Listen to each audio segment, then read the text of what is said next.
Hello, everybody. Welcome to the Claw and the King podcast. I've surprised Oski over here. So, was it loud? Sorry. In my ears, it was loud. But well, now I'm used to it. Well, yeah, look, you just got to go through it, mate. You just got to bear the brunt of the pain. Welcome, everybody. A lot has happened in the world of sports since we last spoke. Obviously, some disappointing things as a Englishman, I could probably say. But for the most part, I think pretty positive news on my end. What about you? Yep, pretty positive, I think. Obviously, England losing isn't really a bad thing for me. In fact, it's probably a good thing. Yeah, it's the end of your world, should we say. Now, did you want to kick off with a bit of footy? Or do you want to start sort of state of origin NRL side? What's your... Let's start with the bad, finish with the good. All right, that's fair. Look, the Euros wasn't the best. I actually went to a pub in Narrabeen with a lot of English people. Oh, no, DYRSL, shout out. Was an absolute joke. I was violently sick in the morning because I just had a couple of beers and it just sat on my stomach and I was violently throwing up in the morning. And I was feeling in the pits while watching England in a pub. And when that second goal went in, I don't think I've ever been more sad. It was just like didn't have the energy to be like swearing at everything known to man. I was just so disappointed. It was such a disappointment, and I just couldn't get over it. Like, it's just like, how do we lose again? How do we lose again? Yeah, it's a cursed country. Yeah, and they are very arrogant fans. You could say the English, when they're going well, they are a little bit. I'd say passionate, I guess, but it's just hilarious from a non-Englishman to see the it's coming home has become a mantra that's just bigger than the sport, really. Everyone knows it's coming home now. And to see them, you look on the Spotify charts the day before the game, number one song in the country, it's coming home. And it just never comes home. It's one of those things. And I saw a thing saying America gatekeep all their sports, so they always win, basketball, football, baseball. And England, created football, then they gave it to the world, and now everyone's better than them. I disagree with that statement, actually. No, I just think it's one of those... I was thinking about it in the shower many, many times over the past week or so. And I was just sort of thinking about it. And you look at the England players over the past 20, 30 years, surely they would have won at least one major international trophy. And you think, what is it? Well, I think it's mainly a combination of a couple of things. And the main thing is pressure. I think when you get into that environment, there is not a team that is more highly pressurized than England in world football in any competition ever. There's a lot of pressure. Italy didn't qualify for a World Cup, and it was nowhere near. It wasn't talked about nowhere nearly as bad as when England got knocked out by France in the quarters. So I think the pressure that is on England constantly, I just think has this sort of impact on these players that, affects them. Now, look, tactics-wise, it wasn't great from Gareth, especially in that final. But look, that's what you come to expect. And to be fair to Gareth, even though he's left, he has gotten us in the positions to win. I don't think that he's been as bad as England fans say. I think it's sort of recency bias or bias against Gareth that sort of led to a lot of England fans disliking him. And I think England fans, have forgotten the fact that we had arguably the greatest international team on paper of all time, and we didn't win Jack Diddley Squad. We didn't even get close to winning Jack Diddley Squad. I mean, we had Scholes, Gerrard, Lampard. We had Rio, John Terry, Ashley Cole, Rooney. Gary Neville, Rooney. We had that team, and we won nothing. Absolutely nothing. So this team is nowhere near that quality. So people, hating on Gareth, to be fair, he's gotten us in the positions to win. I think his tactics in the big game, both in Italy and this year, wasn't the best. And he doesn't pursue games enough, especially in these big games. You've got to, when you've equalised, when Cole Palmer equalised, we had all the momentum. You've got to go off and try and kill that game. Instead, he sat back and played for penalties. And it's a risky game. It is a really risky game, especially with Spain in the form that they are in. And their ability to score goals this tournament, it was just was just going to happen. They were just going to, no matter if it was in regular time or extra time, they were going to score again. And yeah. Yeah, very disappointing. I mean, England, well, the whole tournament, really, they sort of fumbled their way to the final. They never really looked convincing. It felt like every knockout game they scored a late winner. Obviously, the Bellingham bicycle was, like, insane. And then I think they scored late in the next game, didn't they? Essentially we scored it late in every game. Yeah, so it wasn't like they were looking amazing. In fact, they were probably looking bad most of the tournament, but they ended up in the final. Yeah. And then, obviously, Spain win. We got to talk about Yamal, 16 years old. Holy shit! I think it's probably one of the greatest sporting achievements I've ever seen to play. Because most people don't realize playing professional football at 16 is ridiculous. It's insane. Let alone to make your national team and be the best player on it. Yeah, that is crazy. Like Ronaldo and Messi weren't doing that. No, they weren't. It's a tricky one with Yamal. He looks so young. Like, people were comparing him a lot to Rooney, especially when Rooney came into that England team when he was younger and at 18 years old, and he was unreal and he was the best player on the team. But Rooney looked like he was 25. Like, he was built like a man. Yamal is built like a 16-year-old boy, but his ability to make, obviously, that goal that he hit, it sort of was heard around the world, and it was a fantastic goal. But his impact and his danger and his youthful energy on that Spain team is just sort of my eyes open to him. I didn't watch a lot of Barcelona this year. I don't usually, to be fair, so I am a bit of a casual when it comes to watching sort of tournaments outside of the Premier League. But to see him for Spain this Euros, it was just incredible. And at 16, like you say, for a 16-year-old to play consistently for Barcelona is insane. That is insane. No matter like you said, make the national team and then be almost the player. I don't think he was probably the best.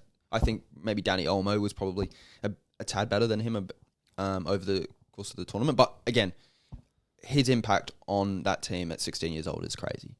And people are saying, is he the next Messi? I don't know. I think it's a bit early, but he's definitely got a bright future. He's got a fucking bright future. So I guess moving on from this tournament, obviously, Southgate has chosen to resign. Probably going to be fired either way. But moving on from Southgate, he had a pretty long tenure, I feel like, for an international coach. He did, especially for an England one. Yeah, so obviously looking to the future, do you have any inklings, ideas, thoughts on who it should be? The main one, there's been a couple of rumours. I think the main one that's been thrown out there is Eddie Howe. Don't hate it at all.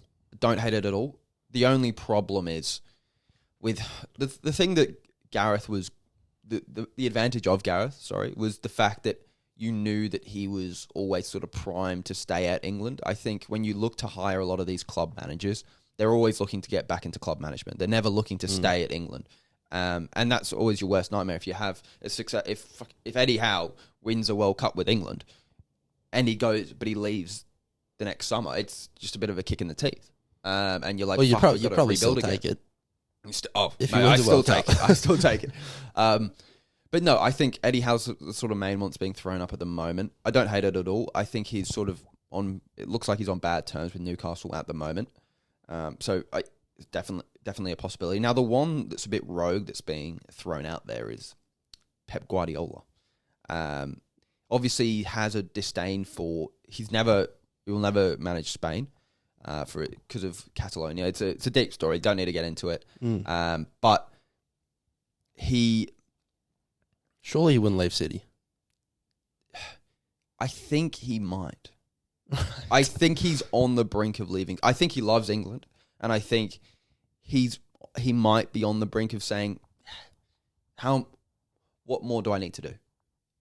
And what more have I got left to prove? He's getting older.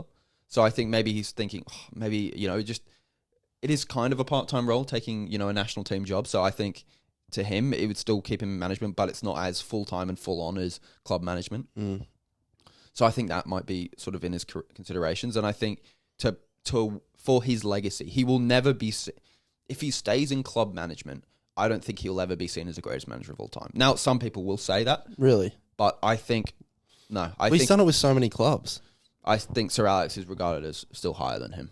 the longevity of Sir Alex is just higher than his. And to be fair, Sir Alex managed some donkey teams and won Premier Leagues. I don't think Pep has done that. Yeah, but Alex Ferguson again, didn't have the international career, did he? No, he didn't. Yeah. But that's what I'm saying. If Pep takes the England job and wins a World Cup, he is, for me, the best manager of all time. And that it elevates his legacy. Even when you're already like that close with Southgate, like the team is there to win the World Cup. Yeah, it's not. It obviously still is a massive achievement, but it's not like he's taking Australia to win a World Cup. No, but it is. In terms of a legacy, there would be no bigger feat than winning a World Cup with England. The publicity, he'd be knighted. He would turn into Sir Pep Guardiola. Like that would happen. So I think it's a bit of a strange one. I would be obviously for it. But yeah, I'm not too sure. There's just names floating around about right now. It's obviously not probably the time to make that decision, but no, we'll see. What about with the team? Do you think it's time to move on from Kane? I think he had a bit of a lackluster tournament. No, I think that's a bit over sort of analysed. He's still 30. He's not like a lot of people think he's 35. He's not. He's 30. He was unbelievable for Bayern this year. But it is pretty certain that he is cursed about winning tournaments. Yeah, I've said it multiple times. He's cursed beyond all doubt. He is absolutely fucked when it comes to winning trophies. He goes to Bayern, the team that only wins trophies, and doesn't win a trophy. So I agree there is maybe a bit of a hoodoo on him, but no, you still got to pick him. He's by far he's a top 3 striker still in the world, so you've still got to pick him. Right. Okay. Moving on to Clubland, obviously there was a bit of news recently with United. They just signed Lenny, Frenchman, Lenny, your fellow countryman. 70 mil, I think. No, that's 50? No. It's a bit over. Okay, it's around 50. Yeah, it's great sign. I mean, Man United are moving like a big club. It's crazy. I'm checking my Twitter timeline every day, popping up with a new signing. It's crazy. So, yeah. So we've signed obviously Lenny Euro. Who else did we sign? We signed Xerxes as well. Is that the Dutch guy? Dutch guy. Oh, look at that. A lot of Dutchies coming in. So I wonder why. Yeah. But yeah, there's a lot of Dutchies coming in. So essentially, Xerxes and Lenny are already confirmed in training. So that's good.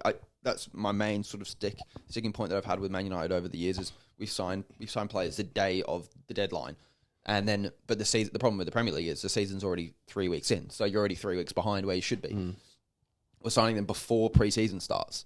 And these are going to be guys who are going to be in the rotation. I mean, Lenny, I don't want him starting every game because he's 18, but he looks really promising. And to get him in the club early, to get him in pre-season, get him sort of tuned up for the season is really promising for us. And Xerxes as well provides that sort of versatility that you need, especially with Højlund being our only striker last season, which was a bit embarrassing. So to give Højlund that competition and give him that rest time that he probably needs and rotate someone in and out. So that's great to see. Have you watched a bit of Lenny Euro? Is that why you bring up Lenny Euro? I haven't. No, I've not seen a sweat drop and lick of him playing football, but I've just seen a lot of stuff about him being transferred to United. Yeah, well, Real Madrid the big news around it was he wanted to go to Real Madrid, and Real Madrid were interested in him, but Real Madrid were, because he had 12 months remaining on his contract, Real Madrid were kind of like, we don't want to pay.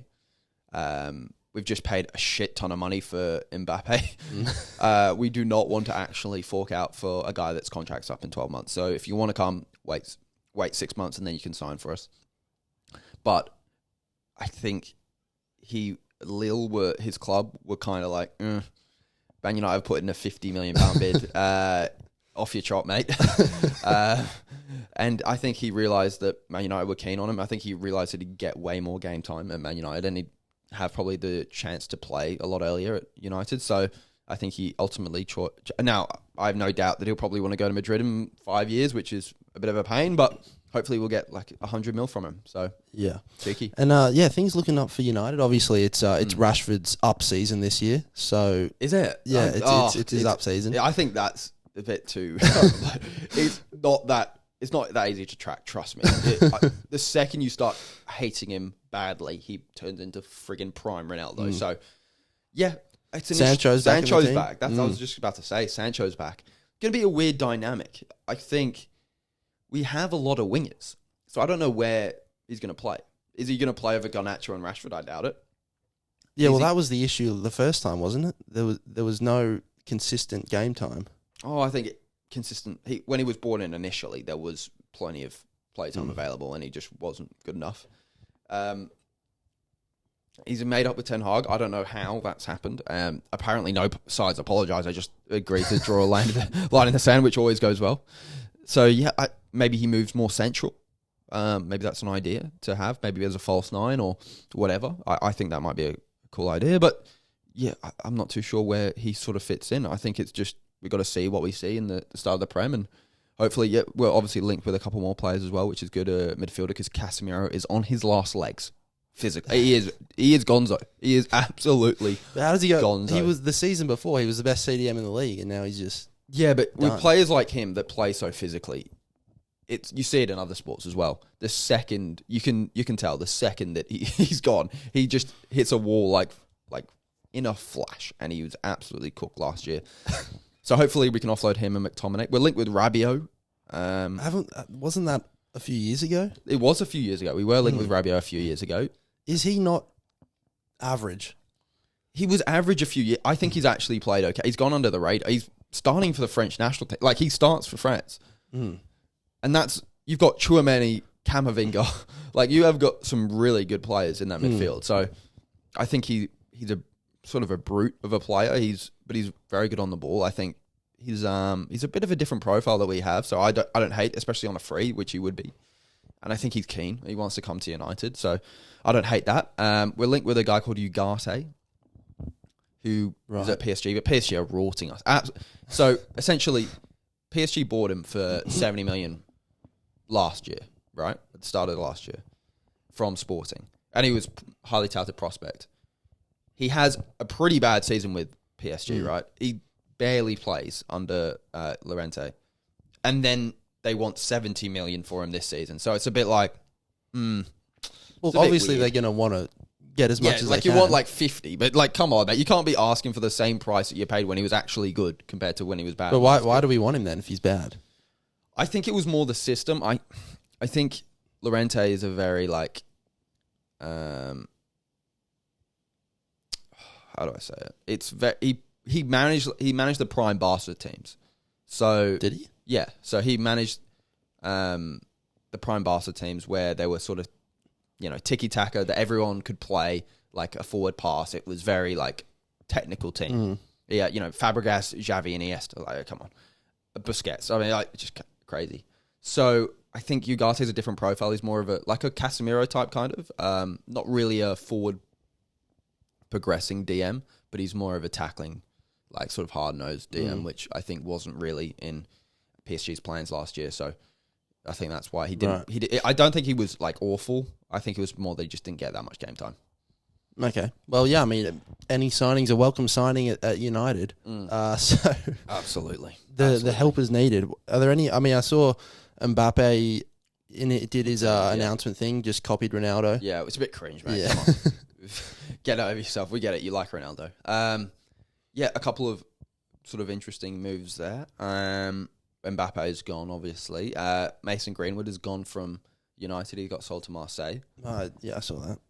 So, yeah, it's probably in the early stages of the transfer window at the moment. Nothing major happening because of obviously the Euros happening. But United are like the most busy team in the world, so it's crazy. It's good to see.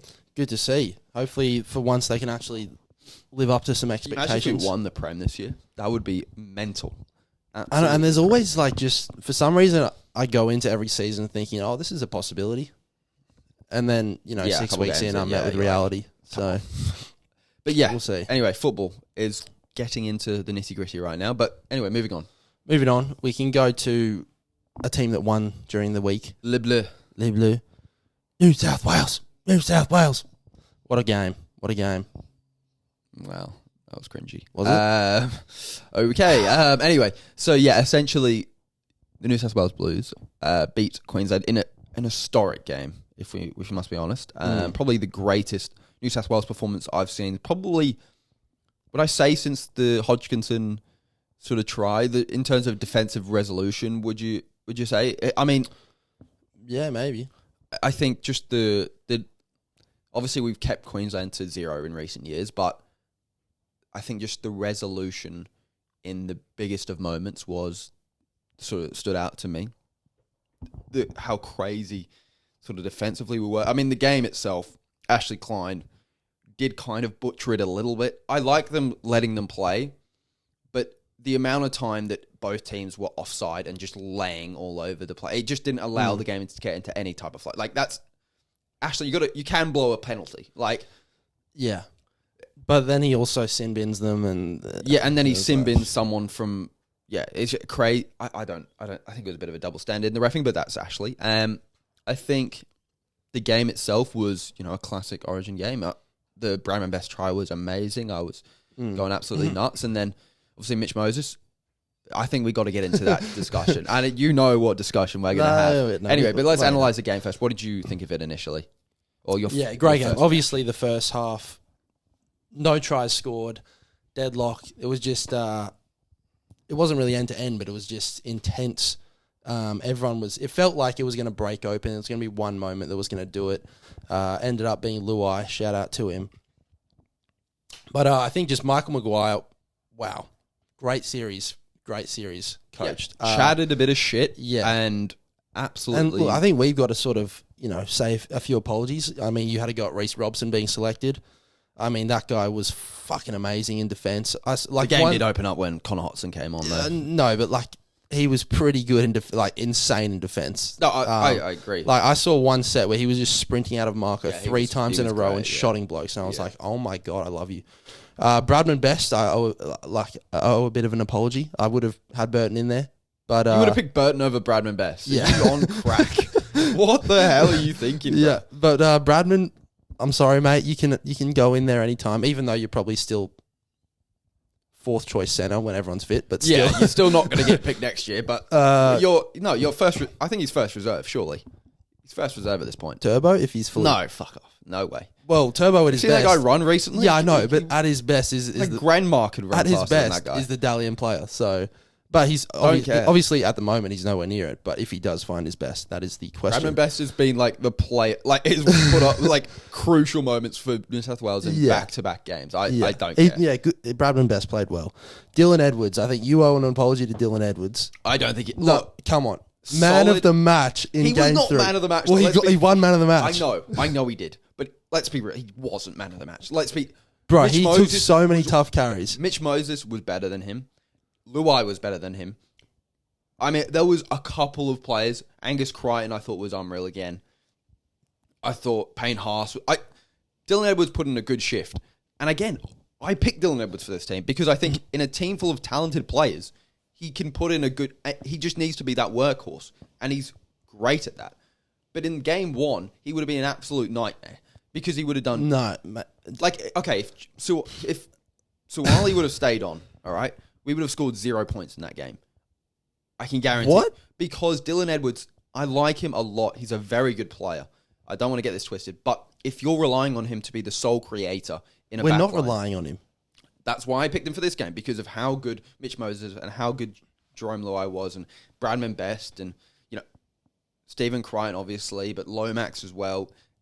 That's a bunch of firepower right there. So I think he complements that very well, and that's why I think he was good. He was good in this game as well. So I'm not hating on Dylan Edwards whatsoever. I just don't think he was man of the match. And I think a lot of people agree. I mean, he played 30 minutes with a torn PCL or whatever it was. Valiant effort. Not man of the match. Don't care. Mate, he got us out of trouble. We were in trouble, and he took some very tough carries. Yeah, I can't say that a valiant effort, but he's not man of the match. No way. I think he is. Okay. We agree to disagree. Anyway, other sort of standout performances. I mean, everyone was good, really. The whole team was good, except obviously Jake. But he's a figurehead. Yeah, we carry him just to get people G'd up, really, and then sit on the bench. So, we won, but he was obviously the only player that didn't really do anything. Spencer, his first carry was obviously insane, straight through the line. Yeah, probably wasn't as good as game 1 or 2, but still a beast on the field. Yeah, I remember that. I remember off the dropout, and he gets a ball, and he's just charging full steam ahead, and you just see poor old Tommy Dearden just fucking standing there. You're like, oh, It's like a can you imagine what's going through his head? Like, fuck. It's like Regan Campbell-Gillard in his prime had that thing where he would absolutely load up off the back fence, and it was sort of an event every time there was a kickoff. And Spencer Leniu was sort of getting into that for Origin, which was good to see. You know, a lot of the journos these days would say we got to scrap that because it's too dangerous, which it is highly dangerous, but it is crazy, but extremely entertaining. So, yeah, everyone was good for New South Wales, literally everyone. So for the past 2 games, I thought I didn't watch a player and think, oh, you had a stinker there. Like, I thought Bradman Best was dropped the ball a couple of times early on in the game. But again, came up with probably the game-winning try, so who cares? I think... And he had the Robbie Lawler lip going at the end there. Absolutely iconic. Now, moving on to Queensland, we can sort of comment on Queensland for a bit for this series. Now, I think this is Billy Slater's fault. It is eerily similar to what Brad Fittler did as a coach. It was, I don't want to say too big for his boots, but for his horse riding boots, as Channel 9 often wants to tell us. Essentially, the selections and the lack of David Fifita was absolutely evident. How you could not pick David Fifita for that game was crazy. And the fact that you dropped Lindsay Collins, who's probably your best prop, for Felice Kafusi, who played. He was still in the team, Lindsay Collins. Yeah, but like you're starting Felice Kafusi, who had 2 runs for 5 meters in 16 minutes. Yeah, well, I think the idea was we got blown out in the first 20 in game 2. Okay, so fine. You drop Lindsay Collins to the bench. How do you not have Fifita in that team? There is zero impact from their forwards from an attacking point of view. You look at New South Wales, Spencer Leniu, Payne Haas. They're all a menace when it comes to, attacking the opposition and with ball in hand. Kafusi, good defender, but does jack shit with the ball in his hands. And it just felt like he was trying to over-justify his initial dropping of David Fifita. And it was criminal. And it almost went back to the old days of Queensland where they were picking Nate Miles and those types of players that had absolutely... But they could get away with it then because they had the talent. I know, but it's like he was thinking they're still in that sort of world where Felice Kafusi, let's be honest, has not been an Origin-level player for years. Kurt Capewell is not an Origin-level player anymore. So, and the fact that you're picking both of them over David Fifita is insane. And his mentality of, they're Queenslanders. They know they're going to work hard. Okay. At the pinnacle of the sport, you need elite level talent as well. You need to be the best of the best. And you see it with Latrell. Latrell is not the most hardworking player in the rugby league. But when he played, he was electric because of how talented he is. And in that centre position, he is the best centre in the game when he plays at centre. So I think you cannot just pick players because they embody the Queensland spirit. And they've done well in the past. You've got to pick the best team. And David Fifita, I'm sorry, is especially the last couple months even, David Fifita has been unreal for the Titans. His ability close to the goal.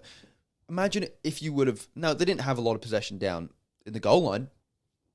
But if you had a guy like Fifita, where you could throw a crash play, as a back rower, same thing that New South Wales do with Angus Crichton. Angus Crichton is such a menace that... They have to overcommit to him on those sweet plays. They have to commit to him. They went to Crichton every single time. They probably could have gone out the back and scored because they were But if they commit to Crichton or they go out the back, it's going to be a good play. And I mean, at least he's a threat when he's running a line. Kurt Capewell, you don't even need to mark him. If he breaks through, you can catch up to him in 5 meters. He's that slow. He's no threat at anything. So. He was literally just a defensive selection, and he's not even that much better than Fifita, I'd say, at this point in their careers. Gagai was another one of those selections. Yeah, he's just not up to it anymore, even though once upon a time he was a beast at Origin level. Reece Walsh, very disappointing series, very disappointing season. I mean, he has been nowhere near as good as he was last year. The Kalen Ponga selection's been scrutinised in hindsight. Yeah. It's tough because he's one of the best players, arguably the best fullback in the comp. So you kind of have to find a spot for him, but it just didn't work out in this game. I think maybe he left it too late to bring him on. Well, why don't we talk about future selections then for future years? Now, the obvious, we'll do, I think, one for each side of the most obvious ones. Now, the Ponga-Walsh situation next season, if Walsh continues on, even if he plays solid for the rest of the year and he plays solid at the start of next, do you pick Ponga over Walsh? Well, I think Billy, it depends as a coach. I think Billy is in love with Reece Walsh and will pick him. Yeah, so but if you're the coach, I'd be picking Ponga. I think Ponga's a better player. Reece Walsh is just, while his upside is probably the highest, he does have errors in his game. He's not as consistent. Ponga, I feel like Ponga used to be that, but I feel like he's found a real level of consistency where you can rely on him, you know what you're going to get from him, and he still has that X factor to break a game open. Yeah. His passing game is probably the best out of all the fullbacks. So, yeah, I'd probably be leaning towards Ponga. Obviously, he doesn't stay fit very often, but if he is fit, I'd be throwing him in there. But the Queensland in the past have done this. You know, Matt Bowen used to be on the bench for many years as a fullback, but obviously they weren't carrying a Ben Hunt on the bench as well at that time. So it's weird. Do you throw the Ben Hunt, Harry Grant thing out the window? It didn't work as well this year? I think you do. And it's not because I don't think it doesn't work, but I think Ben Hunt is getting up there. And I don't think... Now, he's been solid this year, but I don't think he's been that great. So for me, I'd definitely sort of switch that out. And if you want to pick a Ponga on the bench, or you want to pick a back on or a Cobbo, keep Cobbo on the bench, as sort of that utility, I don't hate that at all. So yeah, I think it's just the two hooker. And again, if you want to go two hooker again, you go maybe Reid Marnie. You start Reid Marnie and put Harry Grant off the bench. I don't know what sort of your thinking is on that, but I just don't think Ben Hunt is the option anymore. No, well, it's weird because Cherry Evans and him both, like, they both played really well in game one. Obviously, that was against 12 men, so how much can you really take out of it? But they did play very well. And then game 2 and 3, they struggled a bit more. No one's saying drop Cherry Evans. No. But I think Sam Walker's better. So I love Sam Walker. I think he's unreal. Apart from his long kicking game, I think he's better. That's the thing. Munster's always going to be in your team. And look, Munster can kick the ball. But it's going to be so solely focused on Munster because Sam Walker does. That's his one sort of slight as a player, that he doesn't have the boot for an Origin. And especially for NRL, he's good and it works fine. But for an Origin game, you saw Mitch Moses, who we'll get into, how big his kicks were. And how it impacted. Like, if we had a shit set and we were on the 30, he would kick it all the way to the opposition 20, and they'd only make it to their 20. Or they kick it to the opposition 10. They made 0 metres. Sorry, they kick it to the opposition 10, and they only made it to the 20. Like, that's how impactful his kicking... It just snuffed out any sort of potential bad plays or, loss of field position. And I think Cherry Evans' kicking game is unreal. So... I'd keep him in the team, but I'd definitely have Sam Walker in the camp at least. At least have him... Yeah, it's weird. It's almost like they've got Dearden and... well, I think that's what's happened. I think and they've prioritised Dearden. Mam. Yeah, ahead of him. Prioritised Dearden and Mam. And I think that's a massive mistake. I don't think Tommy Dearden or Ezra Mam are anywhere close to Sam Walker. Ezra Mam has regressed badly this year. But it's just all the Broncos players in general. But Ezra Mam especially, like, he's been average this year at best. Yeah, he has been poor. I think. Well, we won't get into the Broncos and their sort of failures, but I think they lost Herbie Farmworth, which I think was insane how they lost him. I mean, how do you let him and go? Flegler and Capewell. Capewell's not. Yeah, but I mean, he's better than Piakura. Look, fair. I don't disagree with that, but yeah, I think Herbie Farmworth is probably top 3 centre, probably one of the most underrated players in rugby league. So I think losing him was key to that back line. But anyway, moving on to New South Wales, the discussion around the halves. The discussion. I will die on this hill. I said it in game. I think it might have said a game 1 or game 2. And we had the same conversation. And I said, if Mitch Moses wins, it might have been after game 2. If Mitch Moses wins game 3 in Queensland and puts on a stellar performance, I am picking him over Nathan Cleary 1,000,000%. And after Jerome Luai's performances for this Origin and this season, how can you pick Nathan Cleary? How can you do it? How can you pick Nathan Cleary? You can say that when you haven't seen him play in a while, but No. when we get to the end of the year and he wins another comp, Yeah, look, I will preface this by saying it will be Nathan Cleary and Mitch Moses in the halves next year, probably, because Jerome Luai is going to the Tigers and they're going to stink it up, and he's not going to shine as brightly as he does in Penrith. So I have no doubt Cleary will get picked, but from my perspective, I think the dynamic of Luai and Moses worked unbelievably well. Mitch Moses was the best player in both games, in my opinion, that he played. He was unreal. And Nathan Cleary He was good. Nathan Cleary's never done that for New South Wales. I don't care how good he is for Penrith. Never, ever, ever done that for New South Wales. Yeah, but he hasn't really he hasn't played the last two series, which is when he's been his best. But he's like Mitchell Moses is 30. Cleary hasn't played Origin really since he's been 24 or something. So I'm just not picking Nathan Cleary. There's just no way. But can you imagine Mitch Moses 6 years ago? Never would have had him in Origin. I get the age thing, but your goal is to win Origin every year. Yeah. And Nathan Cleary will still be good when he's 28 and you can drop Mitch Moses. But who would you pick? Who do you think is a better player? For Origin? No, just in general.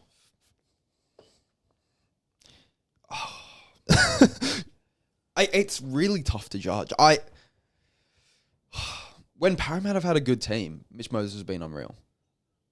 It's just Parramatta have been so bad that it's hard to say that he's better than Nathan Cleary at the moment. Well, yeah, it's really hard to say. I agree. I think Nathan Cleary is better.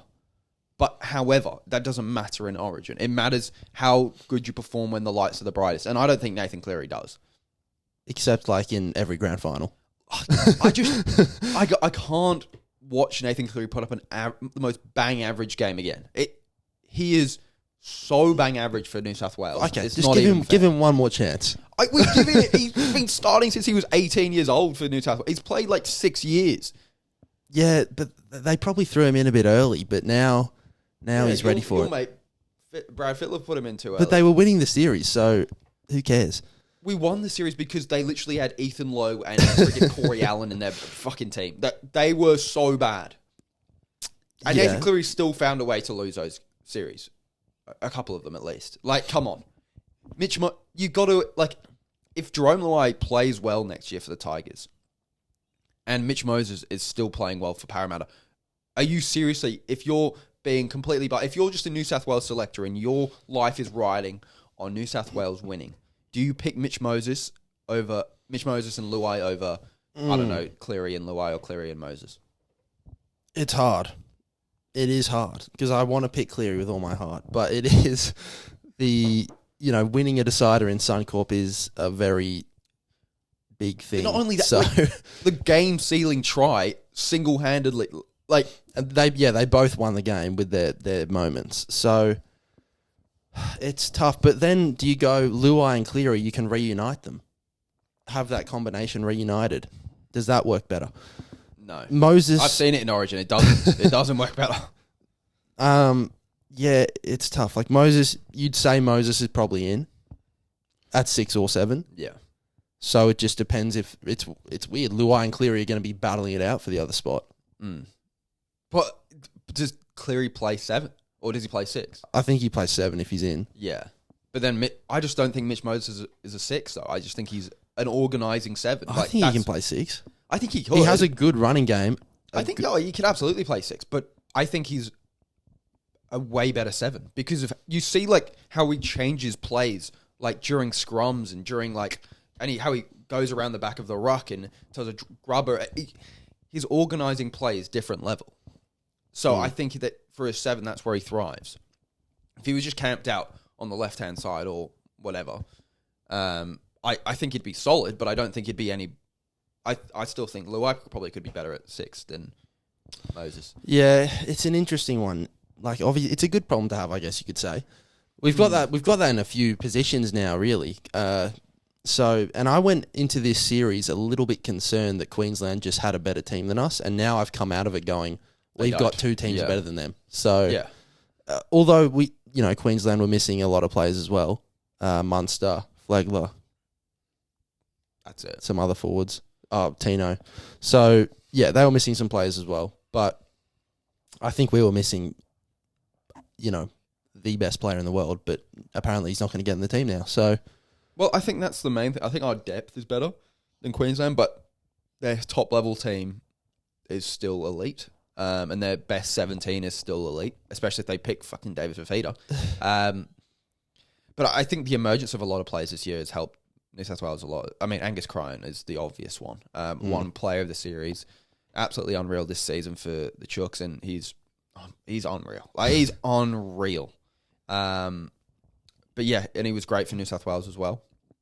And then you've obviously got, Luai's stepped up massively in sort of Cleary's absence for Penrith this year, and Luai's been sort of had a couple of haters. I might have been one of them at a certain point in time, but there's no doubt that he. Yeah, well, you were saying at the start of this series, Luai's a no-go. You wouldn't pick him. No, I did say that. Yeah, but now you're saying you can't drop him. Well, look, to be fair, he's put up stinkers before in Origin. But I think the way he stepped up this year, I think he's just hit a level of maturity. And look, was I harsh on him too young? Probably, but I was just trying to get the best team in New South Wales, so it was all out of goodness of my heart. But yeah, it's just so many unreal players. I mean, Spencer Lanier is another one that's taken another step up. Even though he was great for Penrith, I think he's been unreal again this year. I just think Isaiah Yeo was great. Even though everyone hates him in New South Wales, he was a beast in Game 3. He was okay.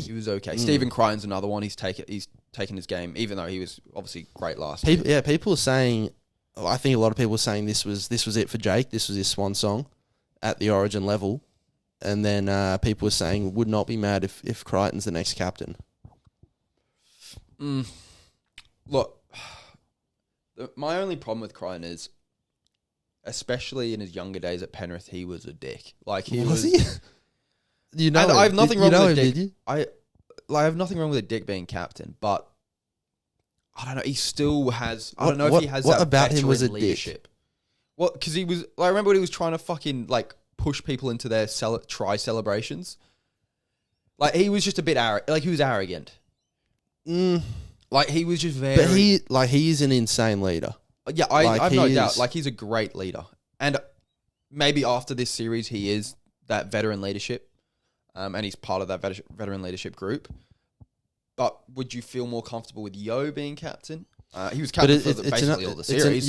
But it's another stopgap. Like, Isaiah Yeo's 30. How many years is he going to play? But that's the thing. I think, if you have Yeo captain for another 2 years that he plays, and then Crichton's ready to take over the captaincy mantle, my initial instinct is he's a tad too young.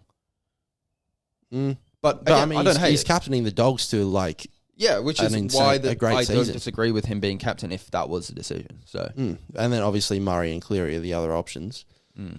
But Cam Murray is an interesting one. I think maybe a bit of a quieter guy, but obviously, and Cleary's not on the team, so he's not an option. Yeah, I would not pick Cleary for. So yeah. Anyway, moving on. Moving on. So what are we moving on to? Well, dealer's choice. Dealer's choice. Basketball? There's a bit of basketball, I guess. Yeah. Summer League is on. Yep, up the boys. It's the battle of the busts right now. Yeah, it's not looking great. Bronny, actually, he's played a bit better recently, but Alex Sarr went 1 for 21, so good on him. That's a number 2 overall pick in an NBA draft in Summer League. He's going 1 for 21, so good on him. Good stuff there. Oh, how do you go 0 for 15? I reckon I could go 1 for 15. There's no easily. way. Even Bronny went 0 for 15 on his first 15 threes or whatever it was. You've got to be trying to miss that many threes. Especially at that there's level. No way, It was crazy. Anyway, I think it's a bit of Summer League going on. Clippers are 4-0, 5-0, something like that, so that's good to see. I don't watch it, but... Yeah. Oh, yeah, and I think since we've left, since we last filmed, PG's left. He has. Au revoir. Did you see the podcast episode that he did? Where he explained the negotiations? Yeah. completely contradicts himself the entire podcast. Yeah, I was sitting there watching it like, It's like, are you sweet, bro? so he's like, well, the Clippers only offered me like, what was it, 60 over 2 or something? And it's like, yeah, that's what negotiations are like. You go high, the other person goes low, you meet in the middle. That's what negotiations is, dickhead. So you might want 50. We offer 30 a year. We settle on 40. That's how life goes. Sorry. And then he's like, no, I'm not signing that. Fair play. Don't sign that. And then he's like, and then we have an improved offer of like, what is it? The 3-year, like 40 million a year or something. And then he's like, I want Kawhi money. And they're like, oh, okay. All right, here's Kawhi money. And he's like, I want a no trade clause and 4 years. Okay. That's just not happening. Who gives, like, that's just such a crazy, like, and his whole thing was like, well, if you want me to retire in the Clippers, then you've got to do this. It's like, well, then I want the no trade clause so I can guarantee it. It's like, well, hang on. We want you to stay in the Clippers if you're still good. Like, we're not going to be just, if you're stinky, you're 34 years old. Like, I'm not, like, if you're 38 and you're stinking it up at 50, 60 million a year, we're not fucking paying you. We want you out of there, bro. Get out. It's just, it's crazy. Like, I have what 34-year-old is given a 4-year contract with a no trade clause? Sorry. No. And yeah, it's just a lack of self-awareness to really know where he's at in his career. And he's trying to present an image that he wasn't about the money, but like, you're clearly about the money. Like, you want to stay with the Clippers. Like, I have no doubt that he wanted to stay with the Clippers initially. I have no doubt about that. But you are clearly bag chasing. There is no way that you are, like, 3 years. You got 3 years, like 150 or something. I don't know what it was. 3 years, 150. That is, if you want to stay with the Clippers, that is a fucking fair offer, mate. That is a pretty solid offer for you, especially when you stunk it up in the last playoffs. That's a pretty fair offer. And I think he just thought he could take the Clippers for granted with, they know they have no picks for the next 3 years. So he's like, well, sign me for, you got to pay me what you... And it was, even asking for Kawhi money, like, people are obviously bringing up the clip where he's in the press conference saying, look, I'm the 2 option. Yeah. Kawhi's the 1. I'm the 2. And it's like, okay, well, if you're the 2, take 2 money. Yeah, you know? And Kawhi took less money because he's like, I'm injured all the time, so it's probably not fair that I take all the money. And I want Paul to stay around. I want James Harden to stay around. Like, he took less money. Why are you not taking less money? Like, what on God's green earth makes you think you're not a better player than Kawhi? First off, by the way, when Kawhi's healthy, he's 10 times better than you. And you have not lived up to. If you would have won a championship with the Clippers, if you would have done something of note, like, you've had good playoff games, but what have you actually done? Like, sorry, nothing. You stunk it up. Of main real chance where we had the best team, you stunk it up. You got literally playoff P. Like that. Well, it was pandemic P. Well, it was pandemic. It turned into pandemic P. Like, that is literally what your nickname was. And that wasn't Clippers fans saying that. Was the NBA said that. So, the guy is just crazy. Like, I want to stay with the Clippers. No, you didn't, mate. You wanted to get the most money. I looked through the comments and everyone was supporting him. Like, yo, this is great. They were robbing you, mate. Yeah. And it's like, what the fuck are these people watching? Comments, mate. Like, if you actually...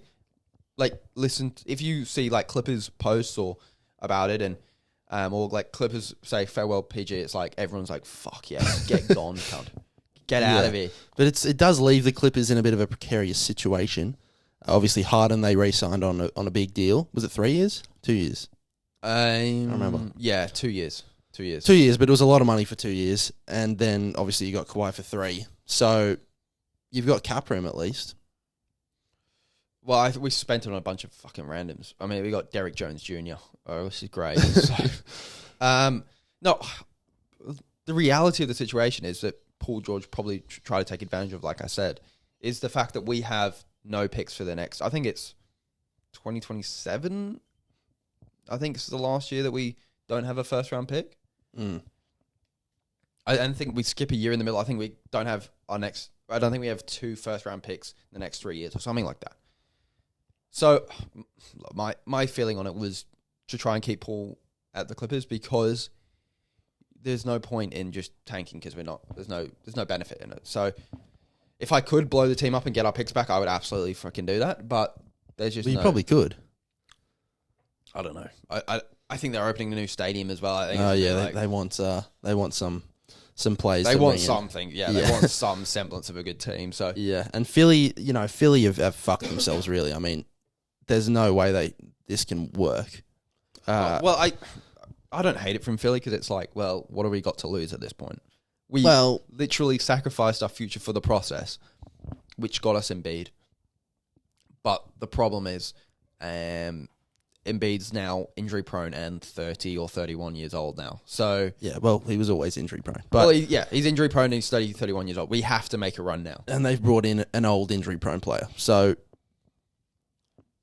not going to work. Well, yeah, they're not getting past Boston. I don't think they're not getting past. I think Milwaukee will be better. I don't think they'll get past them. Miami, I don't think are going to contend, so I don't think that's a fair one. I think it's a bit too early to do all that sort of the outlook of what's going to happen in terms of playoffs and seeding. But yeah, it's not a. I don't hate it for Philly's point of view. I mean, they overpaid massively for him. I mean, what was the contract? It was crazy. Yeah, it was 4 years, years, 220 or something.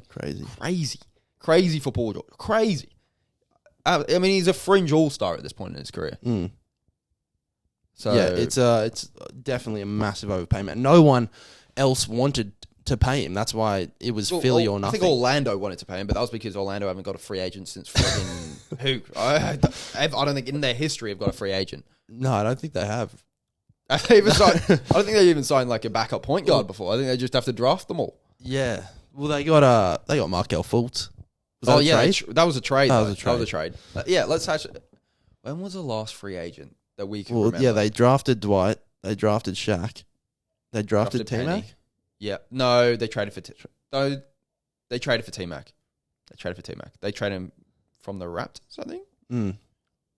But that wasn't a free agent. No. What other good players? Aaron Gordon, they drafted Vucevic. Paolo, they drafted. Paolo. Who is a free agent that they've got? Joe Ingles? Yeah, I think they got Al-Farouq Aminu back in the day. Terrence Ross? Oh, that might be the one. Terrence Ross. Terrence Ross, the boss. Yeah, good on you, Orlando. There you go. What a franchise. Yeah, good on you. Anyway, moving on. Moving on. Do we want to chat about the Olympics? We can do. We can do a bit of an end of show preview of the Olympics. The Olympics is starting this weekend, next weekend. It's soon. Obviously in Paris, your favourite place. So, exciting times, once every 4 years. The whole country gets around it. It's a good time. How do we want to do? Do we want to break down some of the sports or like some of the ones we're most excited for? Yeah, I reckon we do that. I mean, I have no idea who any athlete is, so I'm not going to pretend this guy. No, I'll just say, what's your sort of sports that you look out for? I reckon for the Olympics. Well, I mean, the basketball's obviously there. That's the guys we're obviously familiar with. A lot of the NBA players. The Matildas is going to be big in Australia, so that's there. The swimming is always big. I love watching the swimming. Australia is good at swimming, so it's usually us versus America in that one. And yeah, I mean the 100 meters is probably the crown jewel. I think it was. I don't think it is anymore. No, I think basketball. Really? I get that's biased.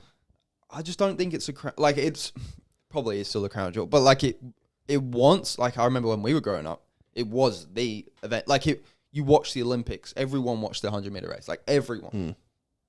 I mean, who's in the 100 meter race right now? It's the American guy's called Noah Lyles. He's the guy that said, "How can NBA teams call themselves world champions?" I do know that, yeah.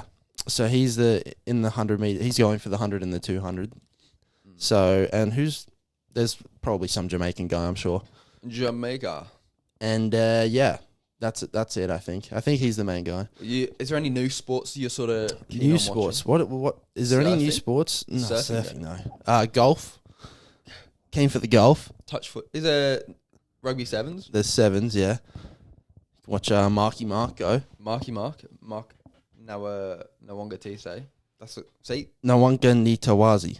Nwanga Nitawazi. That's it. Yeah, I'm keen to watch that actually. And then you've got. There's a lot of sports. Badminton? Yeah, badminton. Table tennis. Table tennis. I remember in Beijing, I was watching that one day. Yeah. You went to Beijing, did you watch the table tennis? In the Beijing Olympics. That's so racist, bro. Come on. You can't be saying that. No, I think, yeah. Look, I'm going to be completely honest. I am not a big Olympics guy.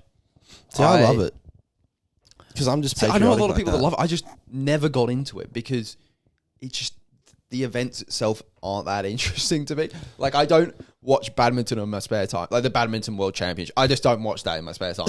No, but no one does. But it's like, I don't watch swimming every weekend. But once in every 4 years, I'll fucking get round the swimming. And cheer the lads and lasses on. Yeah. Yeah, swimming is probably, I think, actually the pinnacle. Now that you say it, it's just jogged my brain. I think swimming is a pinnacle. Right. Like, in terms of competition that people care about, I think swimming's up there for sure. Especially the relay. I mean, the 400 meter relay, the 400 meter relay is probably the creme de la creme of the Olympics, in my opinion. You reckon? Yeah. I just don't think sprinting had the aura that it used to. Just because, to quote Usain's gone. Yeah, Usain's gone. Who's the other Jamaican geezer? Johan Blake. Oh, what a fucking name that is. The American guy. The one that was on roids. Yeah. Justin Gatlin? Yeah, Justin Gatlin. That was aura unmatched in terms of the 100 meters. Now it's just a bit like, okay. It's just a bit stinky. But no, I'm keen to watch a bit of it. I think, look, it's great that it's still going on. But it is a bit of a. But it is a thing where they're sort of, countries aren't really wanting to host the Olympics anymore because you end up having a massive loss. Well, Brazil literally went under because of it. Like Greece went under because of the Olympics as well. Because the cost of creating all the facilities is just insane to host these things. There is zero chance, especially in like Brazil, that anyone is using those or anyone can afford to use those world-class facilities on a scale that would actually make the country money. Like, there's no chance. In Australia, obviously the 2000 Olympics is talked about a lot as very successful because it's still used. But even like we struggle to use it. Yeah. I mean, we're chucking NRL games in there just cause, but it's not like a great sort of setting for them. Yeah. So, and a lot of the things there, like the athletics track, we'll just use that for our local school carnival. And let's be honest, Sydney Olympic Park, like, it's in the middle of nowhere. Like, no one likes going there because it's just a pain to get to because it's nowhere near anywhere. But yeah, look, I think, is it going to do okay in Paris and in France? I don't assume so. I mean, I'd assume it's still a massive tourist thing. There's a lot of weird shit happening in France at the moment. Obviously, with the election happened, and it was surprising. Sort of the left, the right wing party was predicted to win, but they didn't. And there's a lot of sort of so the left wing party won. On the street. I don't know if it was central or left, but it's weird European party. So are they winged parties? Yeah, right. I don't know. Yeah. It's European politics. Politics in general is big right now, obviously with the Trump situation. Yeah, that was mental. Did you watch it? I mean, I've seen the video. Yeah, that's insane. Imagine getting shot and then the next day you're just like having to do like an hour and a half speech. That'd be a pain. You'd just be like, I know. I mean, like to be literally that close to just being dead is pretty insane. And it's something that you'd imagine how like high up yourself you'd be, because it was something that he did. Like, he moved his head. Like, it's not like this shooter missed. Like, he physically, if he didn't move because he was standing straight like this and he moved his head like that and it grazed his ear and then it went again and again. Like, he shot like 3 or 4 times. But it's just because he moved his head slightly. Yeah, it's crazy. And then he had the wherewithal to know, like, this is a fucking sick moment. I'm just going to win the election if I pose for a photo here. Yeah, exactly. This is my moment. Yeah. And then Joe Biden, that guy is cooked. Apparently he's going to withdraw. He's going to withdraw. I think everyone would celebrate. I mean, the whole world would celebrate. Yeah, I don't know if the Trump fans would celebrate because they're a bit like, oof, we actually can't want to go against Biden because everyone knows that he's mentally incompetent. But there is no chance. It's almost laughable that he's here. Like, a person with fully fledged dementia is in the most important job in the world. Yeah, it's crazy. Like, how do you not just like? How does like his wife not say, "Can we just like rest? Do we have to do that? You've got like you can retire." I don't get like these politicians. Like, they crave power so much. They're like Joe Biden probably has tens of millions of dollars in the bank. He's not going to live to spend it all at all. But he's just like, I've got to be the president. Like, it's just, it's mental that these politicians crave power so much. But how, like, imagine, have you seen, like, you know how they have, like, someone that answers questions for the president? Like, there's, like, a press person. Yeah. That, like, imagine, she has the toughest job in the world. Like, could you imagine trying to convince, like, all these media reporters that this guy is actually doing something? Like, he's actually I don't think anyone thinks he is. Like, she has to answer questions like, well, Biden literally cannot say a word. How do you explain that? And it's like, what do you want me to say? I know that he's mentally incapacitated. Like, I know that he's fucked in the head, but I just have to support him because I work for him. Okay? Like, I wish he actually came out and said that, and everyone would be like, okay. Fair play. Yeah, it's very interesting. You know, it's always going on in America. Australian politics feels very tame compared to the rest of the world. Well, I want Biden to stay in because it's so entertaining. Like, if it was my own country, I'd be like, what is going on? But the fact that it's America, it's hilarious. I want to just see, like, it's a comedy. It's literally a comedy show, and I want to just see it go on for as long as possible. Yeah, maybe not with the assassinations, but that's even like a thing of funny. Like, that's even the fact that he like dodged a bullet is just insane. Yeah, and it's probably going to be a history subject in the future. You know, it will be in 50 years' time. People will talk about like how insane the Biden versus Trump thing was, and how it like Trump will be known throughout history. Like, it will be like Julius Caesar. Like, it will be like people will know this guy in history because he was just absolute mental. And both of them really how he won a presidency. It was almost better for him not winning the last one because it's kept him relevant for an extra 4 years. Yeah, like that's how. It's just imagine like all like the people that hate Trump, and it's like, fuck. I wish we would just like they possibly think I wish he just got elected the second time because it'd be almost over. Yeah, like. But now they have to go through it. Like, he's probably going to win again. And this is like, this is 12 years of this. Get me out of it. But anyway. Yeah. Well, good. Interesting stuff. Good little chat today. Not as many sports going on at the moment, but good little deep dive into sort of Origin and the Prem and a bit of football in general. But yeah, thanks for listening, everybody. Like and subscribe. Anything to so you can part ways with our consumer base? No parting ways. Okay. Too easy. Just connection, symmetry. Well, thanks for listening, everybody. Like and subscribe, and hope you enjoyed. See you later. Peace out.